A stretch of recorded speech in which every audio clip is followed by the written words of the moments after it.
You're listening to a Lost in the Groove segment.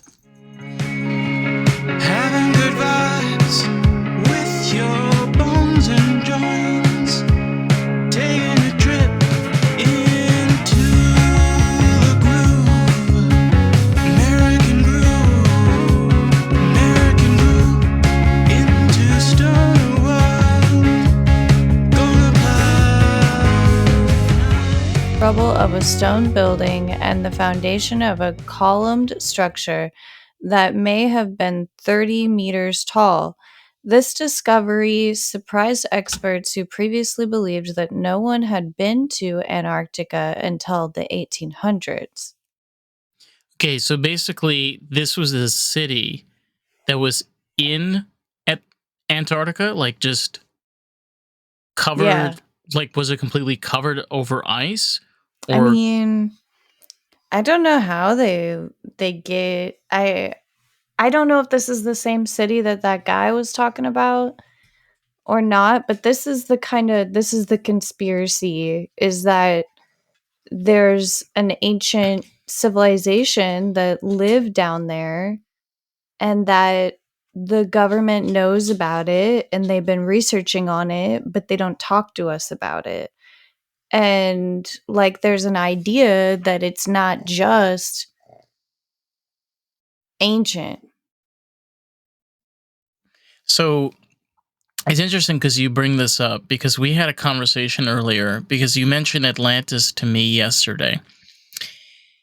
And I been throwing this idea out, like with the recent like UAPs and like what's been going on with the government and stuff. Like, what if the UAPs were the people that were from Atlantis that survived the Younger Dryas theory?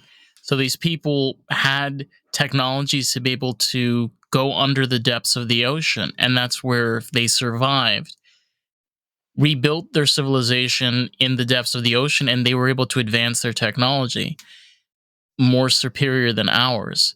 So, like, what we may be experiencing is just another level of humans that were once lost from the surface.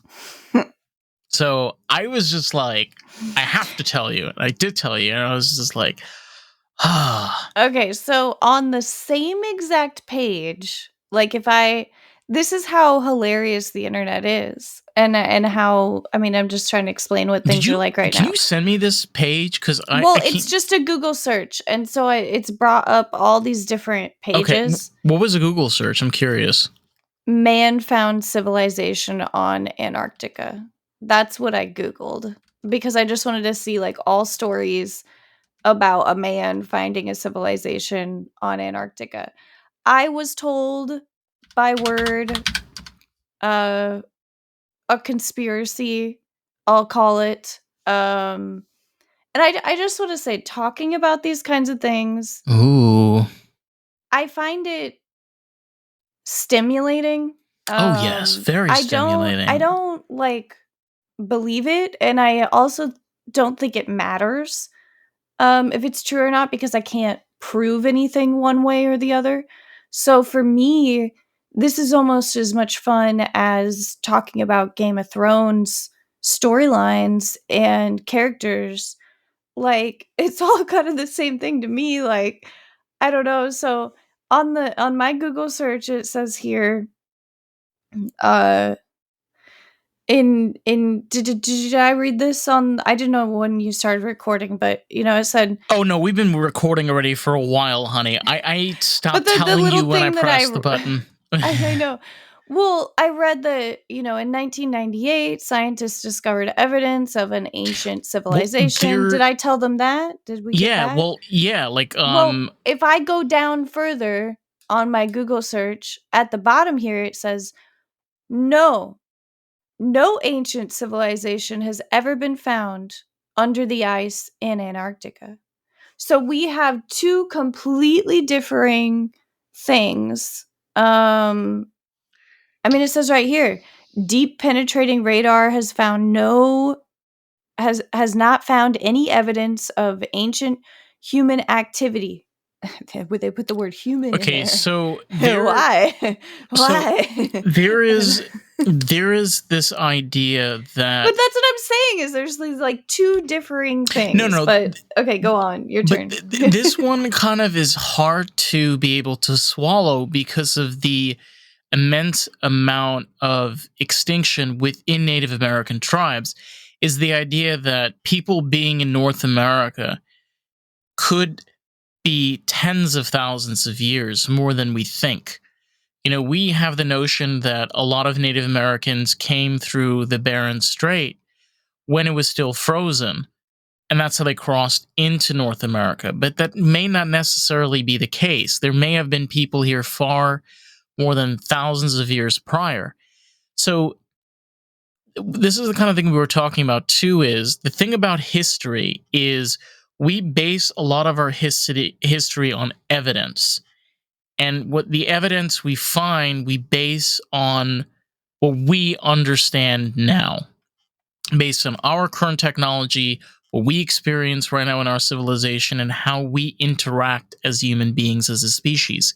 So when you put those pieces together, like there could have well been a civilization on Antarctica. One reason, by the way, to point to your point over here is there is a map that dates back to the 1500s that depicts a city in what supposedly we call Antarctica.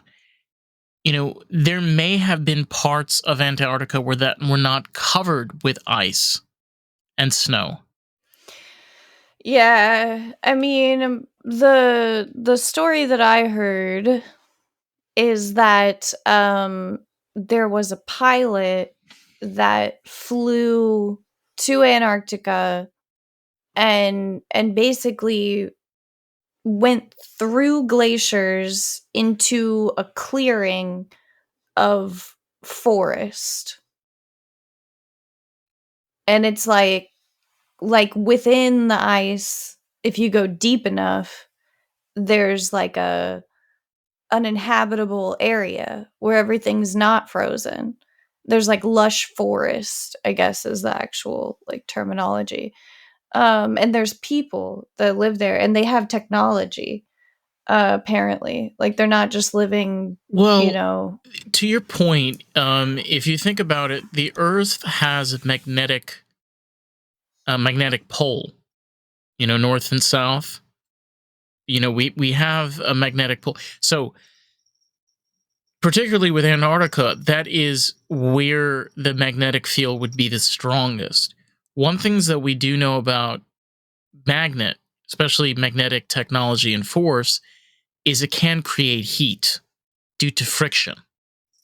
So this idea is if they possibly had a clearing where you had an area of vegetation and forest, it's very possible that it sits on a bed of rocks that may experience immense amount of magnetic friction and force, which basically heats the ground. Which means it's pretty cool. The ground would be kind of a picture like Yellowstone. That's kind of what it is. It's like a lot of geysers and steam vents. It would be kind of very humid, if that makes any sense. Oh my gosh, they say that there... was it you who told me that there was like the idea of like a giant body of water, like a huge river that flows out into the Arctic Ocean? There's a deep underground river apparently. That there runs. is.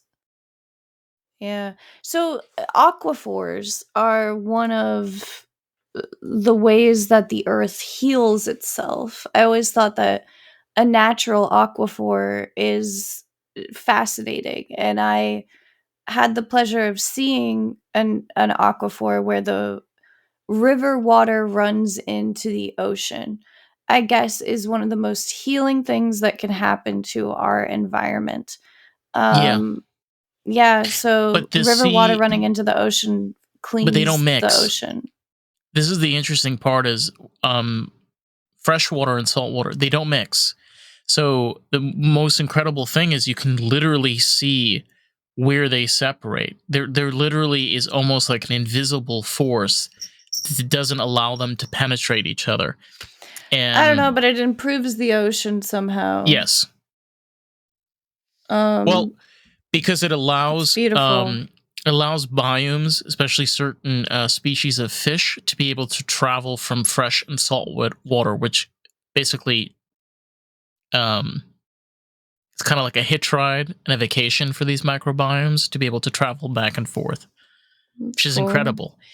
The idea of, especially like our understanding of Earth, and particularly when you look at an iceberg or you look at a glacier, particularly, what you're looking at is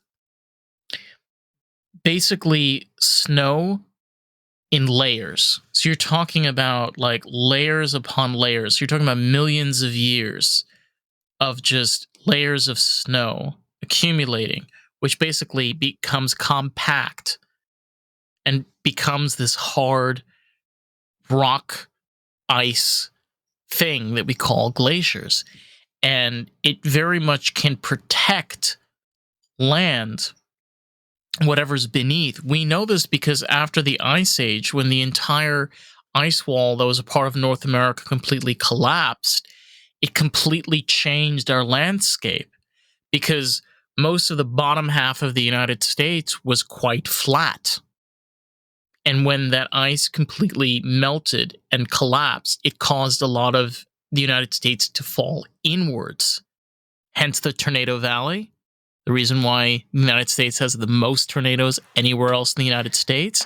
Apparently, Iowa's had the most tornadoes this year, but Yeah, I was checking the reports. Crazy. 92. 92. More than Texas, which is crazy. I don't know the fuck. It's because I moved home.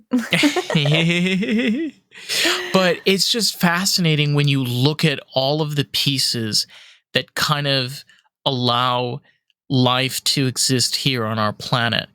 And our understanding of our environment is constantly changing. You know, with LiDAR technology, they're able to find structures buried deep beneath the grounds. There's a lot to discover that's beneath the surface, such as ocean levels, underground, under glaciers and rocks. That's how we've discovered a lot of different species, even woolly mammoths. That's how woolly mammoths, like fully intact woolly mammoths, were found, because they were compact in those layers of ice and basically frozen in time for tens of thousands of years. Sorry, my inner geek is on cool. fire. Yeah. It's really, really fun. Listen to how geeky this shit is. Ooh. So I read. Pull out your Playboys, boys, and your used socks. I mean, is everybody not turned on by this weird conspiracy? So. Yes. Now, I don't know if any of this shit is true or not, but it says the scientists found the secret subterranean habitat tucked away beneath the Larsen ice shelf, a massive floating sheet of ice attached to the eastern coast of the Antarctic Peninsula that famously birthed the world's largest iceberg in 2021. Satellite photos showed an unusual groove in the ice shelf close to where it met with the land, and researchers identified the feature as a subsurface river, which they described in the statement. Then you can click on the statement. We'll attach this and you can read the statement. But this is what I thought was cool. And I was like, what the hell? Okay, so they go, the team drilled down about 1,640 feet below, so 500 meters below the ice's surface, using a powerful hot water hose to reach the underground chamber. I was right. No, but I'm just like, that blew my mind. I was like, so they're just like blasting ice with like heated water, like for like We're all about the artist. That is the whole purpose of this podcast, period. And you have a really valuable tool. You can share this with artists, people that are creative, someone that can enjoy this podcast and really enjoy the experience of Lost in the Groove. So, with that, let's jump back to today's episode, shall we?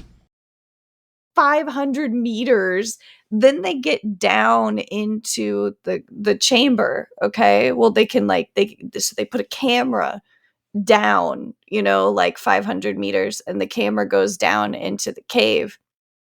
And then all of a sudden as soon as they put the camera down there, it's completely covered. And so they thought that oh, okay, whatever. So then they tried a different camera and they put it down there, and they find out that it was some type of crustacean that came up and muffled the camera really, really quickly, which is absolutely insane that there's living life down there. So, I mean, this is actually contradictory to the that there's a world, a civilization that people are actually living and breathing in, because they're saying they went down and it was still just water.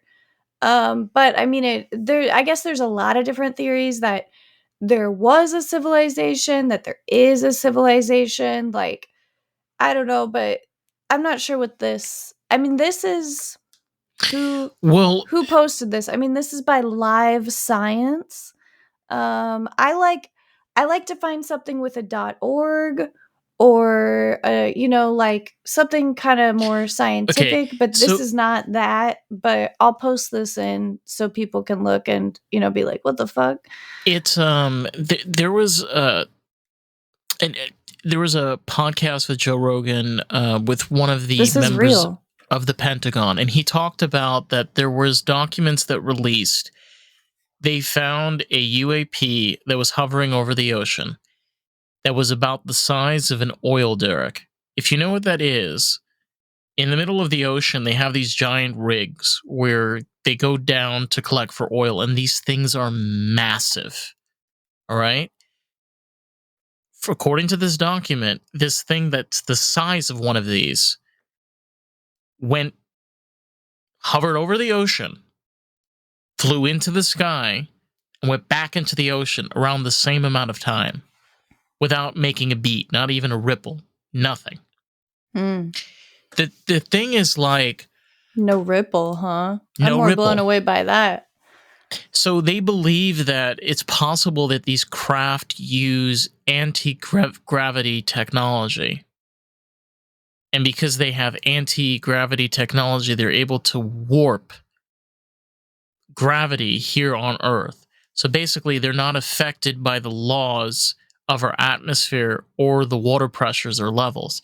So there is very hard evidence to believe now that what we know is very limited. You gotta understand, our planet is massive, and the amount of little holes and crevices and areas that we have not discovered and haven't learned is immense. There's a lot we don't know. And I really think it starts to beg the question is that what don't we know? And why should it be important to us? Because I think this stuff is important. I think it is important for us to know that we are not alone in the universe. It's so hard for me to accept the idea that oh, we're the only thing that evolved like us. How is that even possible? Yeah, no, it's not possible. But I think that what has possibly been impossible is that the two different life forms haven't known how to interact, Communicate. or Yeah. that our actual civilizations are so far apart from each other that we haven't figured out how to overlap. But I do believe that the aliens have been visiting for a very long time. I know that sounds kind of crazy, but I think it's more likely that it's not something that's just been happening now. But I know that when I was a kid, in the 90s, there was a really big uprise of people being abducted. And I don't know, too many people were saying it, I and know. it was just like it was so popular in pop culture, and I just saw so much about it that I just kind of feel like I think it's possible some of those people actually did get abducted. I don't understand why aliens would bring anyone back. Um, I will say that be careful about alien conspiracies because we don't know very much about the aliens. It's a very easy topic for the government to manipulate us with. I think it's also like there's an idea which we don't really think about. They may not exist in the same physical realm that we exist in. They may exist in a different form or a different dimension or whatever that even means. You know, we tend to forget that. Like, okay, I'm going to throw this out there because I think it's honestly like fascinating. Think about like when we dream, okay? Dream state is a very bizarre thing we humans do. Like, it's almost as if like we go to a realm in our heads. Oh god, that's another conspiracy. I know. Is that there's been talk about people being able to leave their body while they're sleeping. Mm-hmm. And that the CIA has actually done tests on it and like tried to figure out how to make like soldiers like have a power more or less to like do things while they're asleep. I'm gonna throw this out there as a person that was raised Orthodox. There's this idea that when you go to sleep, your soul leaves your body and goes to heaven. And when your soul is in heaven, towards the morning, your body goes up. Your soul, sorry, goes to judgment, and it's decided if you're going to live that day or you're going to die. Oh my gosh. And the pressure is unbelievable. I know. Oh. And this process happens every single night, and it's interesting because you're brought back and you don't remember that you were in heaven. Oh man. I mean, I know. I used to go to sleep with like a similar kind of like thing held over my head that was just like, you know, if you don't ask for forgiveness from all your sins before you fall asleep, you could possibly die and then go to hell forever. You know, I'm starting to believe very much that the creation of religion might have been created by extraterrestrial life. Because if you were an extraterrestrial like creature or being that came to another world, like what's something that you would do to like interfere or interact? You'd like try to bake in, like kind of adapt in some type of form of faith or some type of religion of some kind. Come on. I feel like religion was created by extraterrestrial life. I'll tell you why I think this, but I'd like to hear your idea, like before I shut it down. But I'm not like really shutting it down. I just like have like an idea as to why. I don't know. It's just like you go on more about it before I say like. So my thought pattern is that whatever these things are, they may have a much clearer understanding of what souls are, and they may have a better understanding of how to take care of souls and how to purify souls. And they knew the value of this, and they wanted humans to have this information available to them because they saw something that we don't, and they saw the importance of it. That's why that was adopted, for people to have better care. Because if you think about it, in Judaism, the whole practice of, and Judaism is a very old, it is an old religion. It's more of an ethnicity than anything else, but it stems from this idea of having a pure soul, because having a pure soul not only benefits you, but it benefits the people around you. It's constantly written in scriptures. Constantly. Why is this?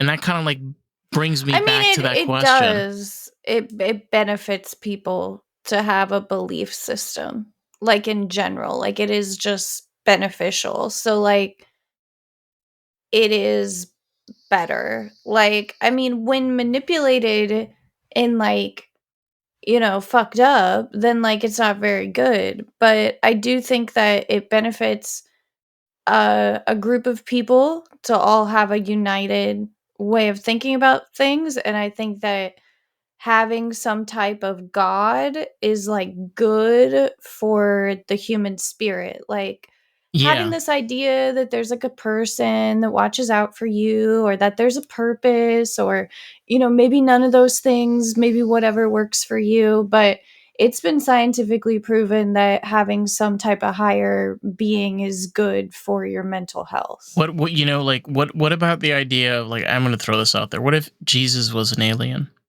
It's really cool. My That would opposing explain thought. why there's information Jesus is that's alien. yeah, like that would explain why some information is missing about him. It's like, and like I know this sounds far fetched, but if you really think about it for a second, this idea of them possibly walking among us. And I know this is a scary thought, but it's scary because like it's been told to us like this. There could be multiple types of species that are coming to Earth. There could be species that have been on Earth for a long period of time. We don't know.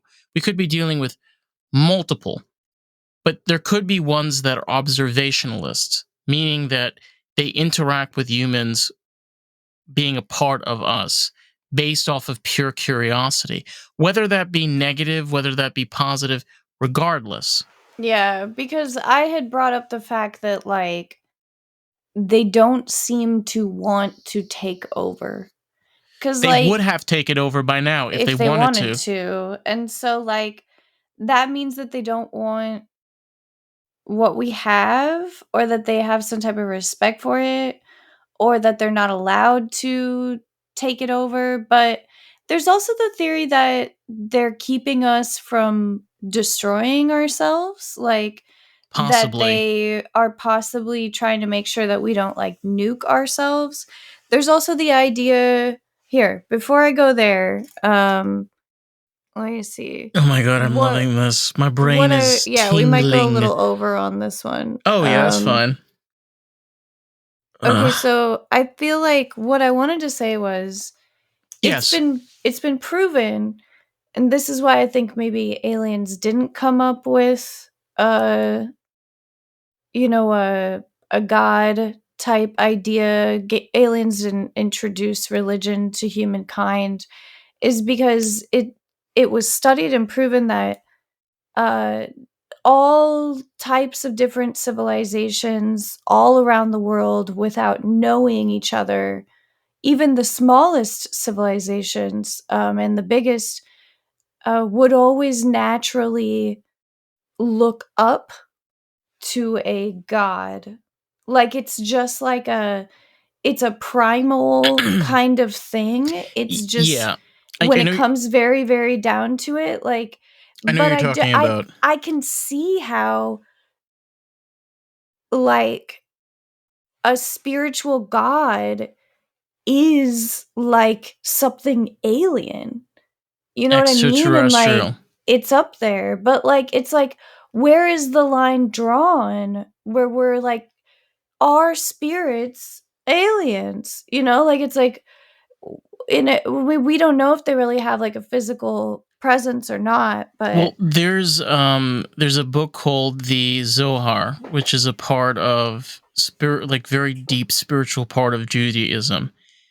And it speaks of angels and demons coming from another dimension, and particularly Mhm. the second dimension.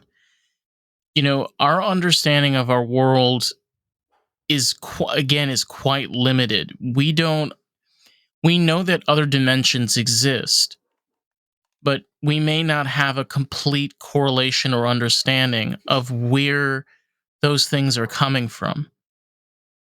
And I think is Louis like fucking Oh, I heard something that sounded like thunder, but like there's no no thunder. thunder. So I'm To the like, what thunder, to the thunder, to the thunder. I don't know. So yeah, the aliens and God can possibly, the two theories might overlap in some way. To add to your thing about, God's coming down, there is stories in the Old Testament, in Christianity, and then also stories in Greek mythology that overlap, where they talk about, gods or angels or demigods, different things like that, where they mate with the human beings. And then it's like it kind of get like they came down and they like interwove, and then you have kind of like a half human, half, god type character.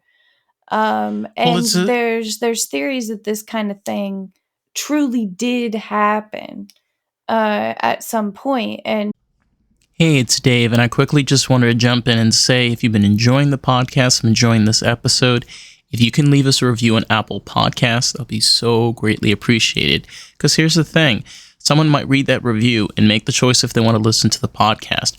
You get to help grow this podcast with us. How fucking cool is that? Let's jump back to today's episode. it's kind of spoken in a lot of different religions. So it's not something that I think should be completely ignored. Well, there's this idea also with even with the Incas, when they first discovered the conquistadors, they ran into this depiction of half human, half horse, because they never seen a horse before. So they kind of thought oh my God, this is a human that's has an animal's body, and their interpretation of what that is. We have to keep in mind also that the way that we perceive the past, imagine if vice versa. I gave you this great example, right? And I heard this, and I think this is genius. Imagine giving Leonardo da Vinci a parking garage door, the parking garage door sensor, and show him how a parking garage door sensor opens up this door. He would think it's black magic or something crazy. There's no wires. There's do no think pulleys. he would get it right away. Actually, I see what you mean, but I think he'd also be like, "Oh, I am very going to paint a nice." painting right now of this. I think he'd be impressed. Probably. But don't you think if you went way into the future, you'd hope that you could just push buttons for shit? For sure, but think about the span of 500 years to the past 60 years. If we think about even our own technology, I was talking about this with somebody the other day where, touchscreens were invented in 1968. Isn't that crazy? Touchscreen, we use it on our cell phones right now. Yeah, that thing it's old. It's been around for a while. Good. But I remember back in the 90s, you could do a touch screen. It just wasn't as receptive. You had to use a stylus to be able to click the No, it worked. They had them at a restaurant kiosk, I think was oh yeah, those big clunky machines. I know what you're talking it's about. a big ass screen. And then I would say one of the other first places that it was ever seen was on the ATM screen. And it's it doesn't really change that much. It's it knows the spaces for each button, and that's it. It's not like the iPad where you touch all over it all the time. But and you most certainly couldn't drag the screen around. There's none of that shit. No, but it's developed. you know, but the concept of it, and the very, very first person to figure out how to make a screen be receptive Yeah. and for that to send a message back to what's happening in the computer, like the 1960s. It is pretty cool. It just goes to show you, like, our advancements progress, but they progress rapidly. And, you know, when you look at the very beginning of things, it looks very primitive. But as time goes on, those pieces kind of like line up. You know, this idea of beings or whatever being farly more advanced than us makes a lot of sense, because like we even talked about like this idea of the Younger Dryas theory, where our civilization may have been just as advanced as we are today 12,000 years ago, and they were predominantly wiped out. Like, I love that Atlantis theory, but like, if that's the case, that means that we had to restart civilization 12,000 years ago. You know, and if you think about like us as humans, like we've been around for 200,000 years.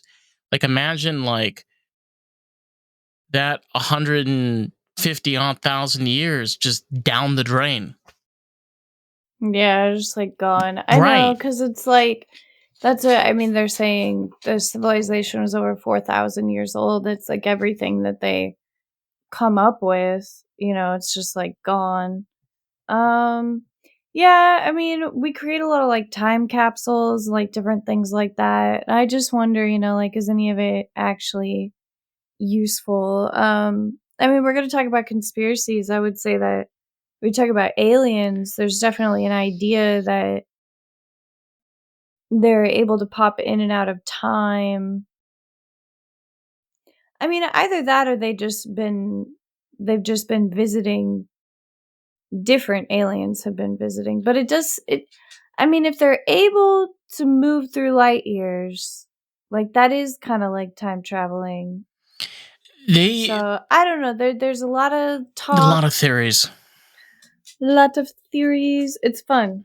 It is a lot of fun, and it goes all over different places, because we live in a time that like we may be able to live to see humans' first interactions with extraterrestrial life. We may be able to see that. We don't know when that might happen, but it might be sooner than we think it is. And I just think like about time. Nah, they're coming for your jobs. But the aliens? You mean the lizard people, honey? Wrong species. Lizard people, the ones that live in our sewers.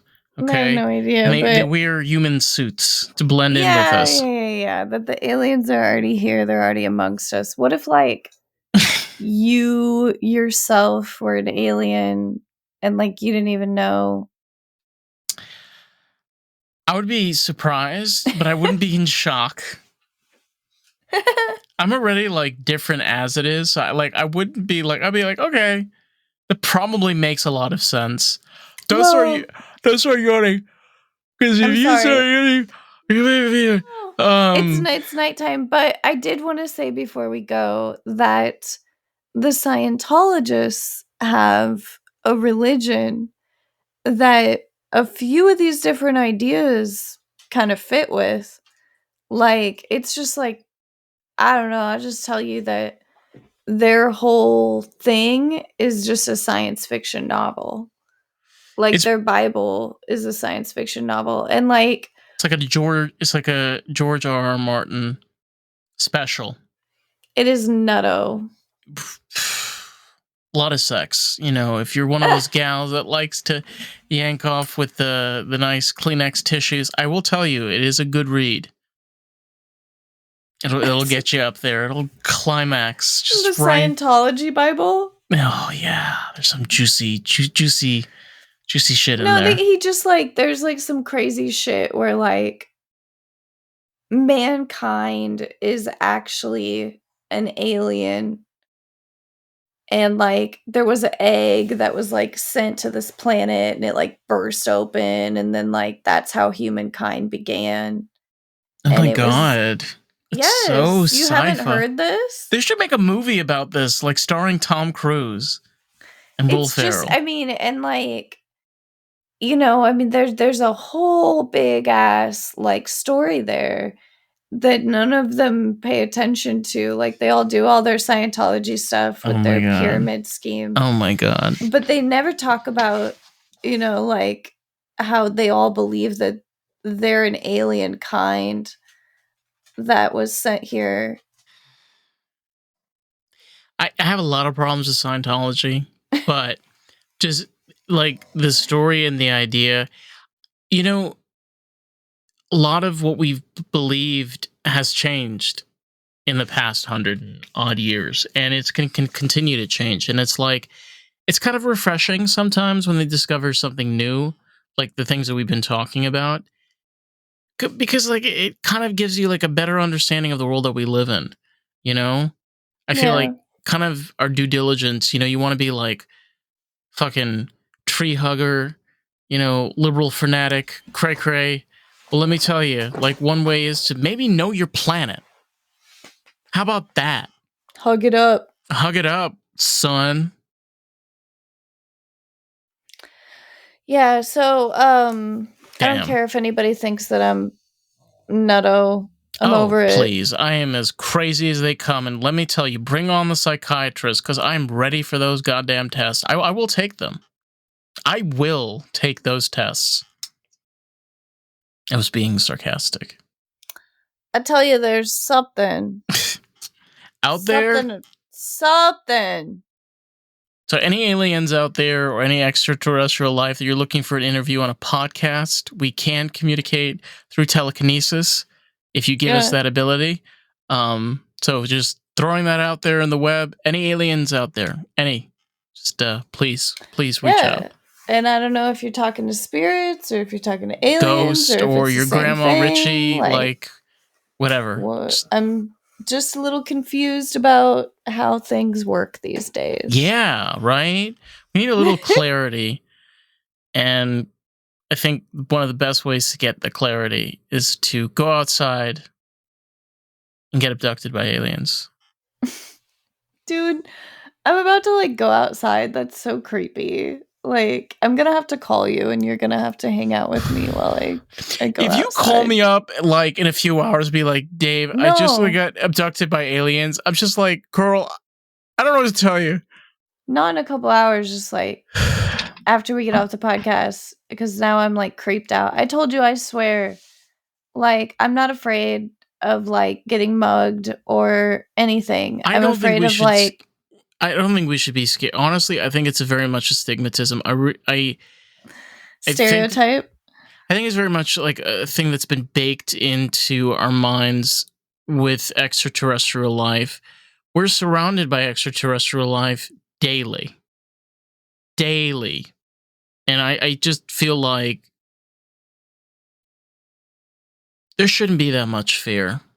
I think there's a lot other things that we should be more terrified than extraterrestrial life. Like running out of food. Nuclear war, the collapse of governments, collapse of society. I mean, the list just goes on.